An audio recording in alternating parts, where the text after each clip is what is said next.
మాధవ్ ఇంకా ప్రియ water filter కొనడానికి షాపుకు వచ్చారు. షాప్ యజమాని 2 ఫిల్టర్లు చూపించాడు. 2 ఒకే ఎత్తులో ఉన్నాయి, కానీ వాటి ధరలు వేరు. ఎందుకంటే ఒక ట్యాంక్ వాల్యూమ్ ఎక్కువ ఉంది. ఇప్పుడు వాళ్ళు ఏది కొనాలో నిర్ణయించుకోవాలి. మాధవ్ ఆలోచించాడు. నేనే కదా వాటర్ బాటిల్స్ నింపాలి, అందుకే వాటర్ త్వరగా వచ్చే ఫిల్టర్ తీసుకుంటా. అంటే ప్రెజర్ ఎక్కువ ఉండేది.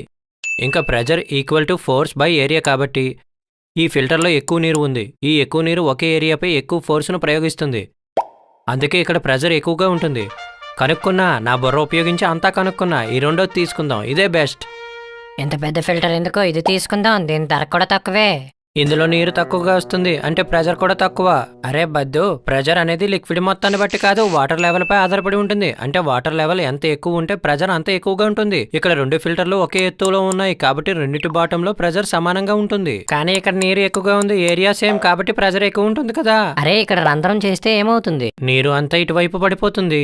దీని అర్థం నీటి బరువు వల్ల ఈ దిశలో కిందకి ఫోర్స్ వస్తుంది. దాన్ని ఫిల్టర్ గోడలో ఆపి ఉంచాయి. న్యూటన్ థర్డ్ లా ప్రకారం గోడ కూడా నీటిపై సమానమైన మరియు వ్యతిరేక ఫోర్స్ ను ప్రయోగిస్తుంది. దీనివల్ల ఈ భాగం బరువు సమతుల్యం అయింది. బాటం వద్ద ఫోర్స్ ఈ భాగంలోని నీటి ద్వారా మాత్రమే అప్లై అవుతుంది. ఇది సరిగ్గా మొదటి కంటైనర్ లాగే ఉంటుంది, కాబట్టి దాని ప్రెజర్ కూడా అలాగే సమానంగా ఉంటుంది. అరే నేను అసలు ఆలోచించలేదు. మీరు చెప్పండి, ఒకే ఎత్తు ఉన్న ఫిల్టర్ ఈ ఆకారంలో ఉంటే ప్రెజర్ ఎలా సమానంగా ఉంటుంది?